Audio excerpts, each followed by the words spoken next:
who holds your life in his hands? Who holds your life? In 1878 in Paris, the World Showcase, what we now call a World Exhibition, featured some extraordinary things, including a megaphone, a phonograph built by Thomas Edison, a telephone, which was the work of Alexander Graham Bell. The head of the Statue of Liberty was there, hadn't been shipped to New York yet, waiting to go. But among all of those things, there was something small made by a little glass maker from Paris. And inside this little round circle of glass was a man holding an umbrella. And you'd pick up the little piece of glass, it was just for a paperweight, and you would shake it. And all of this white powdery stuff would float through the air, well, inside the glass. And the man holding the umbrella would stand there, and it would just all kind of filter down. And it was the first snow globe. Of course, you can put all things you want in a snow globe, in miniature, people, animals, little houses. It's all life in miniature. I never saw the television show Saint Elsewhere. It was a drama back in the early 1980s.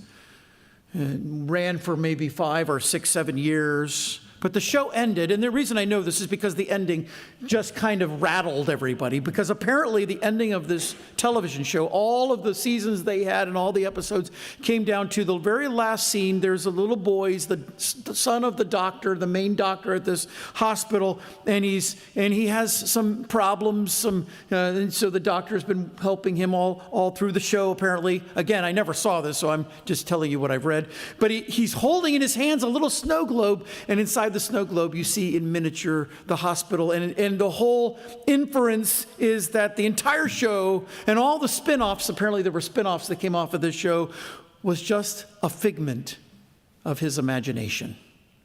That everything that you had seen through the years just happened while the little boy was holding the globe. Well, there's an existential truth to that, isn't there? We are not the figment of anyone's imagination. But we do kind of live lives that can feel like we're in a snow globe, like the man holding the umbrella. Life can become difficult when someone comes along and just kind of shakes things up. The globe of our lives being shaken, and then we find all of life just kind of swirling around us, this swirling storm of white. I think that's all true. It's easy to think of life that way, but that's not really how we live. So what I want to do is take us outside the snow globe of your life, as it were, and help you see what life is like on the outside and who's really holding you in his hands. Who is the one whose eyes are always watching, always seeing, and who orders the paths that you take? So consider with me first, God has ordained the natural rhythms of life. He has established its boundaries. Look at verse 1. To everything there is a season and a time for every purpose under the heavens. A time for birth, a time for death. Our times, men and women, are in His hands. God rules over the affairs of men. This is what it means by the phrase under heaven. Every aspect, every specific, singular aspect of life has a moment to which He has appointed it. This is what it means that everything has a season. There's great specificity here in terms of living, that God runs the business of our lives, involved in our intimate affairs, the totality of them, anything we do. And you see that here in the bookends of life, birth and death. This simple poem that begins in verse 2 and runs down a few verses, this poem expresses the totality of your life. And these are the dates, one's birth, one's death, that you put on your gravestone. You might notice at the bottom of our hymnal, some of our hymns were written by people who are still living. If they're dead, it shows birth date, death date, at least the year. If they're still living, there's the birth date and then a little dash. We don't have the death date yet. These are the time to be born, a time to die.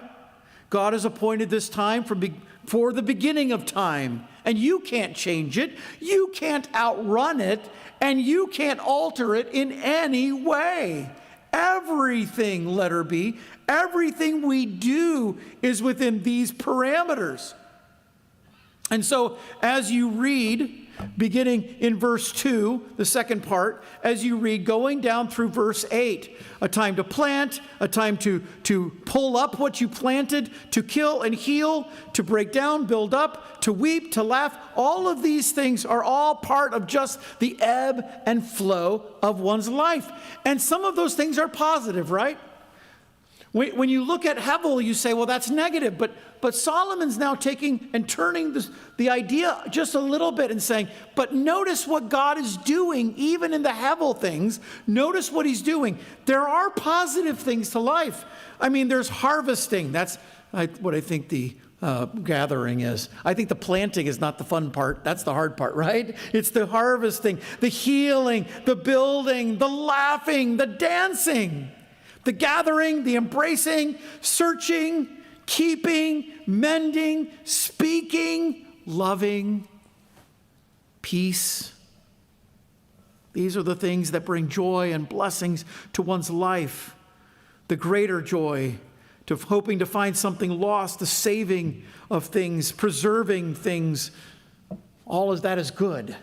We love that. And then, of course, then there's the negative aspects of life, the things we don't want to talk about. There's the labor of planting and the destruction in killing and the ruin in tearing down. There's weeping and mourning and scattering. There's not embracing. There's giving up a search and knowing that something is forever lost. There's throwing things away, tearing something down, being silent. There's hating. There's war and turmoil. Those are all the negative things. And Solomon says, even as we have the positive things in our life, we have the negative things in our life. Men and women, think about this. God has ordained that. That's part of the parameters of life. Between your birth and your death, this is your life right here. That's the snow globe in which you live. And some of you've been through a snow globe. Your life has a little more of the ups and downs. It feels like it's shaking a little more than others, right? Sure it does. But letter C, God ordains how we live within those boundaries. What profit, verse 9, what profit does he have wherein he works? I have seen the trouble, the travail, which God has given to the sons of men to be exercised in it. He has made everything suitable, appropriate. Beautiful kind of gives you the idea of something looking nice. It's not really the right word here. It's kind of suitability, appropriate in his time. In other words, what happens in our lives happens in his planning. And he has set in our hearts eternity. And so there is the frustration. There's the reason we have angst with Hevel, because no man can find out the work of God from the beginning to the end. We're not eternal beings, but we have eternity in our hearts. So what we do within the boundaries of life and death, of birth and death, is prone to Hevel. Here's the reference to material things, our labor, our work. We work hard in this life.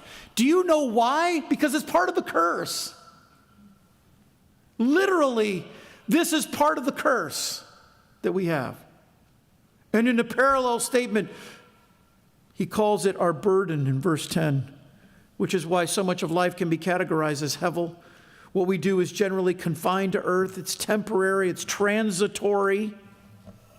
And so there is an opportunity to see eternal value in our lives Even as we're looking at these things that are just nothing, God makes those things appropriate and beautiful. This is how the back and forth parts of the poem work. This is the order in which God has put us. He orders it all. He includes in this the parts of life, even those that are connected to the curse. He puts us in that. In other words, it's good that we go through all of these things. We're just cogs in a wheel. I want you to understand this. While we're alive, it might seem, I think this is the eternity in our hearts part, it might seem as if we're more than that, but we're not. How many Caesars can you name? Julius, Octavian, that's Augustus. Nero, thank you, John. I had Nero already. Tiberius, Hadrian, Diocletian. I'm missing a bunch of them. That was Caesar. Tell me, who was the 14th vice president of the United States? You might be able to pull out the president. Who lost the election that year? Oh, it's hard. You might think in the moment that's important. Just give it a few years. And you'll find that you're just a cog in a wheel. That's okay. You're a person who plants and uproots. You're a person who goes through this process of dancing and not dancing, of laughing and not laughing. All these things is just part of life. It's okay. And in that, God helps us to see the eternal things. He puts that idea in our hearts so that we have the capacity now to think beyond ourselves, to see a purpose that's here, to see a reason for what God is doing, and now a desire to understand all of those things arises. This is where philosophy comes from. This is where a lot of those academic disciplines arise, because why do you really care about ancient history? Why do you care about history at all? Some of you are saying, yes, why did I care about history? It's because you're looking at it and saying, this is how these people once lived. And isn't it interesting how much of that parallels our lives, how much of it doesn't parallel our lives? But the rhythms of life is part of the natural ebb and flow that God has ordained for us while we live here. And because of the curse, something that he's going to deal with in the next section in Ecclesiastes, because of the curse, much of the flow, much of the ebb is hevel. But it also has a part in which God is always exercising his control over us. Are you okay with that? Are you okay with God being in control of your life, of your children's lives? Do you see God in the good things that happen in your life? Do you blame God for the bad things, but fail to credit him for what is good? You know, the human tendency is to see all the good and say, I did this, to see the bad and say, God did that. You look at what happened just a couple of weeks ago, not even that long, out in Texas, and the grief. There are families in great grief. Something seemingly senseless. I reminded my wife, the very first ministry we had, before we moved to Pennsylvania, that was grief. But before we went through that grief, we almost took a church in Kerrville, Texas.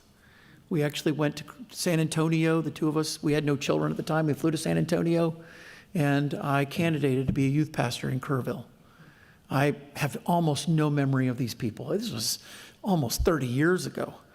I don't remember the name of the church. It didn't work out. We actually turned them down, but they should have turned me down. I mean, I had no idea what I was doing. They were just being nice, I think. The pastor was a wonderful guy. But I look at what's happened out there, and there are so many people talking about God's judgment, and people talking about maybe natural disasters, and maybe even seeding clouds. And what caused this? Everybody's looking for someone to blame. But I think about something Samuel Radagast wrote in 1675. Yeah, it was a while back. Here's what he wrote. What God ordains is always good. His will is just and holy. As he directs my life for me, I follow meek and lowly.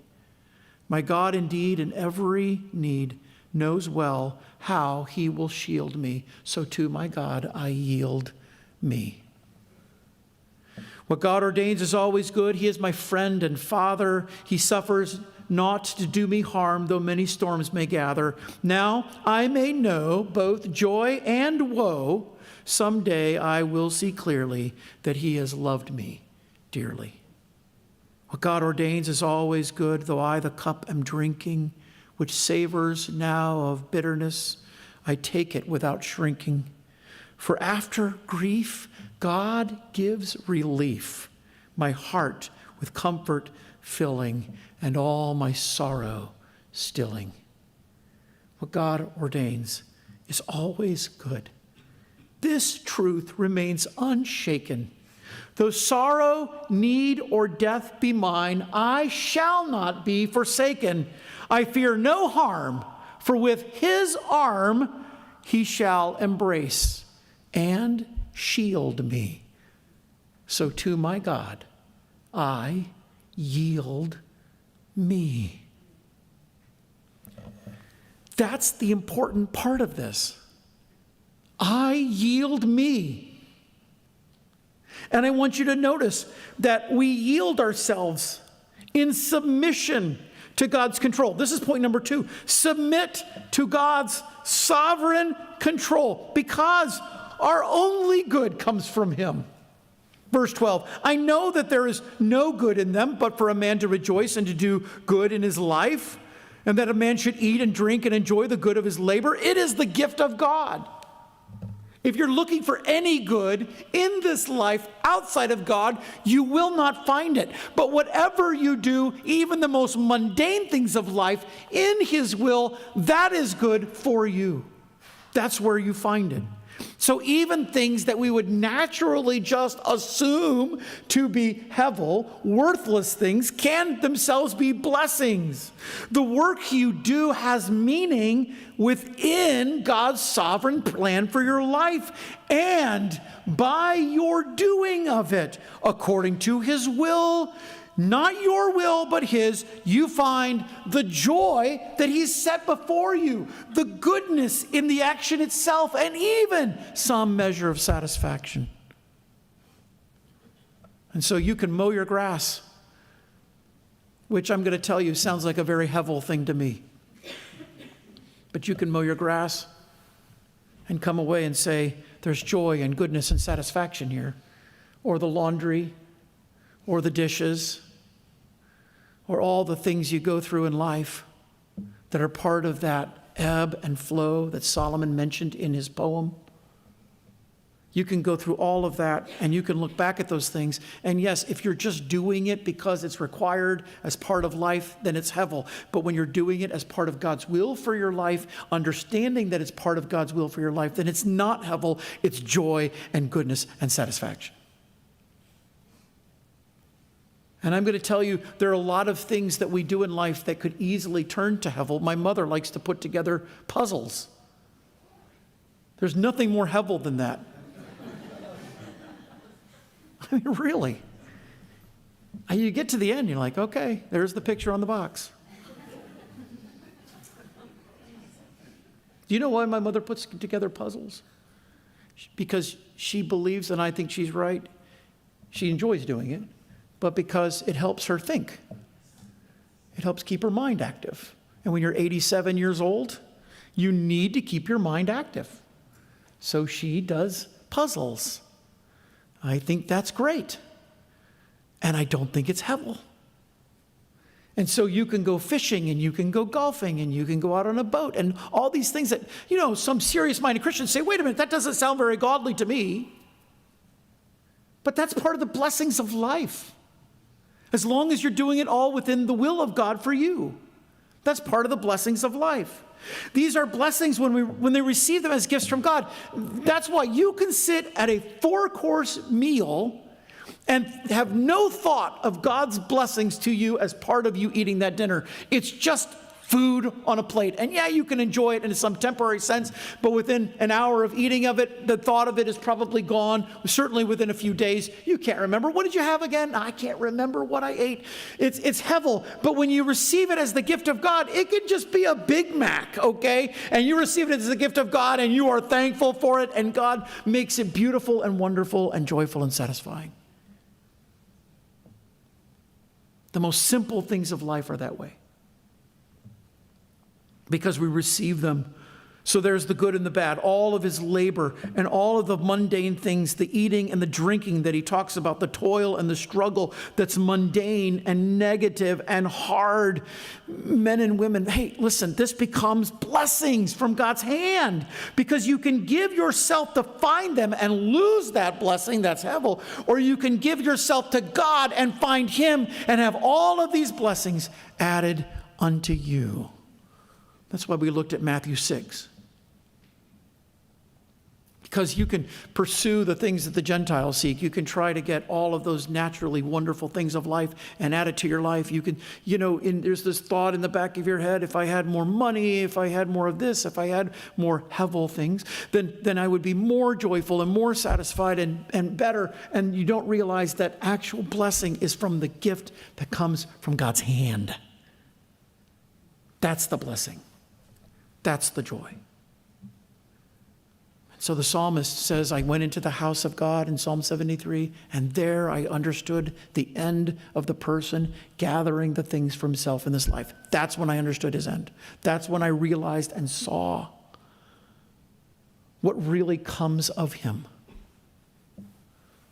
And that's when I realized I have no one in heaven beside you. And what do I have on earth except for you, oh God? There's nothing but hevel things.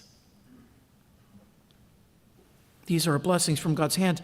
And it leads us to this idea, letter B, that his works are to be feared.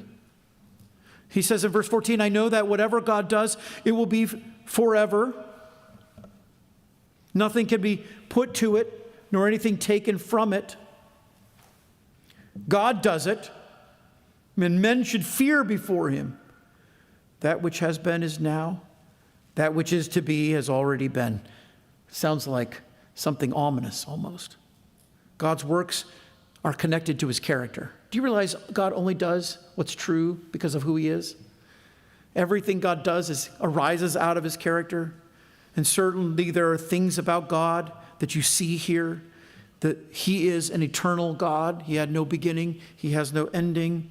He is an immutable God. That is, he never changes in his character. He's fundamentally unchanging. And because of that, his works are unchanging. You cannot add to God's works. You cannot detract from God's works. They are uniquely God's. That's part of his character, his eternality, his immutability. He is established. They have been that way. They will be that way. Yes, technology changes a bit about how we live. Economies change how we live. We're not serfs. We don't live in a fiefdom any longer. We're not in a feudal system. And the system in the medieval ages before that, and the system that came after that through the Industrial Revolution, and now the revolution that we're in, well, the technological revolution, certainly beginning in the Bill Clinton administration, but what we're in right now with AI, we have no idea what it's going to do. It's really quite amazing. I'm giving myself a year to try to learn AI. People say pastors shouldn't use AI. I will use whatever tool I can to do better. I think pastors should do their own work, but I'll use any tool I can to do better. And I can tell you this, it is a revolution coming. An economic revolution's coming when a computer can do what people could do and faster and better, and they don't get sick, and they don't have children and all of that. It's pretty amazing. It's a revolution coming. That's fine. Because do you know what? Life doesn't really change. Because the people who lived 1,000 years ago kind of lived like we live. You know, they get up in the morning and they said, I need to get something to eat. And they didn't have refrigerators, but they had ways of keeping food fresh in some way for a little bit of time anyway. They would eat if they could. They would eat and they would live their life. They would work. And some of them did manual labor and some did what you would call more like a white collar job, but they didn't have collars, a white robe job, right? I mean, it's a robe, but that's okay. They would go home to their families, and the wives, they had lives that were kind of like we have now, and life just kind of goes on in every culture and every time. That's why we began this whole study, that life is kind of a puzzle, but it's the same for everybody in every time and every place. You're born, you die, and go through that poem again. You plant, you uproot. You dance, you don't dance. You laugh, you don't laugh. That's life. That's what life is. And when you realize that it's that way because he ordained it that way and because he is eternal and immutable. Those are the only two qualities Solomon's dealing with. He doesn't deal with his mercy and his love and all the other qualities that make God great, his holiness. He's just dealing with those two qualities. But when you realize the nature of God and out of his nature arises his works, then you have to stop and say, I should fear before him. I am a small, tiny cog in this giant wheel that God has created. And how did David write? Man is like the grass of the field. Like a flower, he flourishes. But the wind passes over it, and it is gone, and the place thereof shall remember it no more. Our church sits on the bachelor farm. The bachelors farmed this land from right before the Civil War. Apparently, before we bought the farm, it wasn't uncommon to find musket balls from the Civil War, other kinds of shot, grape shot and that kind of thing out in the field here. They would find it when they were digging. But then I also heard you could find arrowheads from people who were here before that, and people who were here before that. And life just goes around in these circles. And the people who lived then are like the people who will live in the future, and God has ordained it that way, and you should fear him for that. Because he is eternal. When you look at and think about eternality, you know, every time I stand and look at the ocean, I shudder just a little bit because of how big it is. And then you think, if you get any sense of how big our universe is, then you should really shudder, because the ocean is nothing compared to the universe. And God's eternality is so much greater than that. His immutability, the fact that he doesn't ever change. And so we fear him because his works are so much greater than ours. Our works are lesser because our life described in verses 2 through 8, that poem, is temporary. Because it is changing. Our lives change. There's the up and the down, and then we're really up, and then we're down, and then we're down a little more, and maybe even down a little more, and then we're back to even again, and then we're up again. And that's life. And actually there's kind of within us a joy of having seasons. My son lives in paradise, but he doesn't really enjoy Christmas because it's 71 degrees, as it was the day before and as it will be the next 100 days after, right? I mean, he doesn't have a season. We have seasons. And I think there is kind of an enjoyment with that, but it's part of how God made it. The ebb and the flow, because he's the one who sets it up. And Solomon says that should cause you just to step back in awe of him and say, I fear him. But that leads us to our last point, because Solomon says he is our ultimate judge. You see in the middle of verse 15, he says, God seeks justice for the persecuted. Now, I just translated that. I don't know what your translation says. Okay? Every translation has something just about different.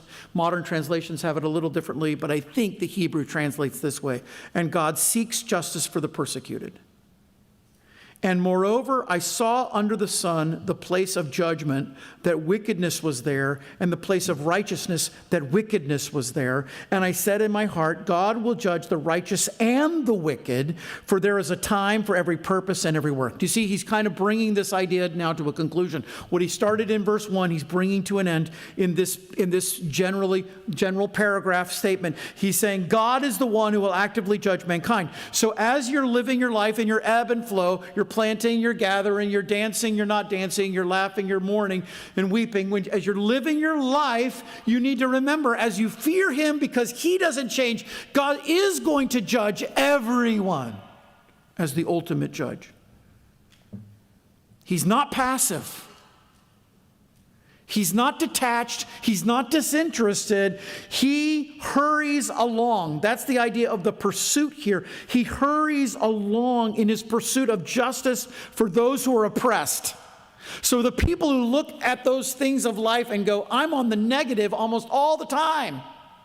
I see all these other people who are on the positive all the time. That's Psalm 73 kind of thinking. Understand, God makes it right. God brings it all to conclusion. It's part of God's consummation of the age. Yes, the wicked rule today. They hold court now. And they have responsibility from God to be just now. And usually they aren't. They want bribes. They seek the perks and amenities of living in power over other people. I remember being in Manila, trying to get to the airport. Apparently there are neighborhoods that are off limits for average people. They just don't let you drive in there. But Google Maps said I was supposed to go in, so I convinced my driver to drive in. I had 3 hours to get to the airport. It was like 5 miles away. And I'm in this neighborhood, and it was a huge neighborhood. And it took us about a half an hour to get past the guard. And we got into the neighborhood, and I thought, well, surely we're home free, because if you can't go in, they're going to let you out, right? But we got to the other end, and I could see the airport, and there's a guard, and he won't let us go. And the line to get out of the neighborhood was so long. If we turn around and go back, I'm going to miss my flight, and I don't want to stay in Manila. And so my driver, he's arguing in another language, one of the Filipino languages. They're arguing back and forth. And he's looking at me, and I'm looking at him. And I don't know why I thought of this, but I had some Filipino money, and I pulled out my wallet, and I pulled out some money, and I kind of waved it from the back seat. And the guard looked down, and the driver looked over at me, grabbed my money, handed it to the guy, and we drove on. And we spent 10 minutes haggling over about $2.50. It was a lot of money, I guess, to him. I had given you $5 to skip the last 10 minutes, okay? Maybe $10. Here, have my credit card. Buy yourself something nice. Come on, let me through. But you see, it's easy. I have power. I have control. So I'm going to demand things. And oh, we live in a world like that. So many of the African nations, their governments are corrupt. I'm not saying any government's that great, but I'll tell you what, when you travel outside of America and you come back, you realize what a good nation God's given us. You see the corruption in some of these other countries and all the natural resources they have and all the things they could do, but the corruption there has just stifled growth and destroyed innovation, and they're not able to do what they could do because of the oppression of people. And even in our own nation's history, there has been a history of oppression of people wanting to rule over others. And he says, I looked at the place of judgment, and the wicked were there, and even where the righteous were supposed to be, the wicked were there. And the only comfort he had, he said, I said in my heart, God will judge. God will stand as the judge and rule in the end and bring everyone and everything into judgment. When you walk through the ebb and flow of life, back in that poem, verse 2 to verse 8, when you go through that poem, you realize as you feel like your life is being shaken. Remember, you're the man holding the umbrella, and you feel like your life is being shaken, and the cloudy swirl of white is going around you. It just feels like my life's out of control. But as you're making decisions and thinking through options and trying to come up with the best idea to make your life advance, you must realize that at the end there is a God who judges every choice that you make, every decision, gets put under his microscope. Of course, for believers, it's not sad and evil. It's all of our sins have been judged at the cross. We have a Bema seat. We have the judgment seat, and it will be good things. And for some, not much. They'll be saved so as by fire, not much. But they'll be saved. Good things. But for the wicked, it's the judgment of God. Do you know the blessing that Paul gives to the Thessalonians in 2 Thessalonians 1? He's talking about hell, and I've never heard anyone preach on hell this way. But what Paul says is that Jesus is going to come back in flaming fire, taking vengeance on them that know not God. Do you know what he's actually saying? Is that God will give them what they deserve. Hell, to that persecuted saint, is actually a blessing. How weird does that seem? But when you're going through intense persecution and you say, is there a God in heaven? Will they get theirs? Yes. So what does Paul say in Romans 12? Leave it to God. Vengeance is mine. I will repay, saith the Lord. So if my enemy hungers, I can feed him. And if he thirsts, I can give him drink. And then I'll heap coals of fire on his head. Because I'll just let God handle all of it, because everything will be judged. So do you submit to God because your best and greatest good comes from him? Do you submit to God because his works are to be feared, because of his character and his attributes? Do you fear him, and do you submit to him because he's our ultimate judge? Because Solomon says, this is how you live a life that's not hevel.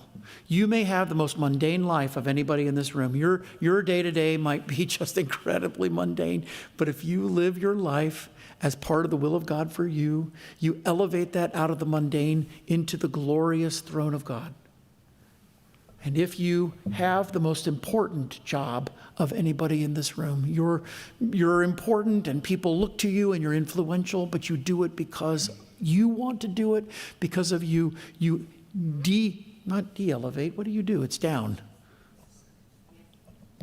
You take what should be great from the hand of God and you minimize it and trivialize it, and it becomes hevel. Oh, friend,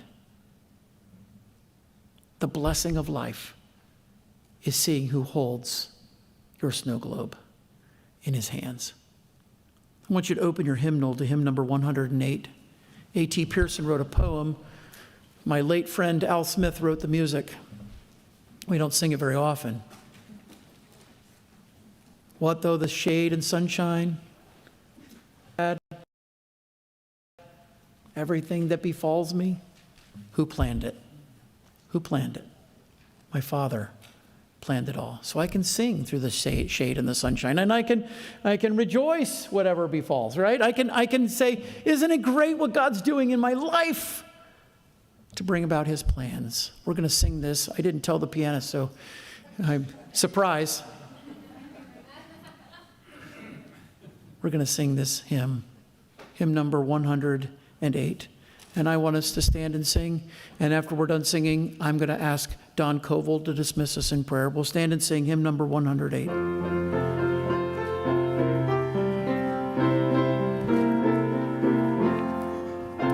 What though my way be weary, and though the shadows fall, I know it where he leadeth. My Father planned it all. I sing through the shade and the sunshine. I'll trust him whatever befall. I sing for I cannot be silent. My Father planned it all. There may be sunshine tomorrow, shadows may break and flee. 'Twill be the way he chooses, the Father's plan for me. I sing through the shade and the sunshine, I'll trust him whatever befall. I sing for I cannot be silent, my Father plans it all. He guides my faltering footsteps along the weary way.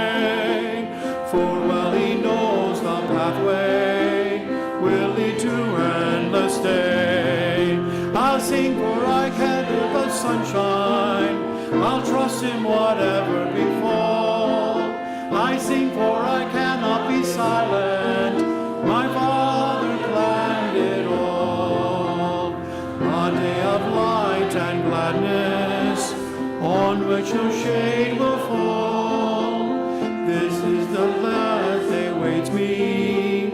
My Father planned. Let's sing it together. I sing through the shade and the sunshine. I'll trust him whatever befall. I sing for I cannot be silent.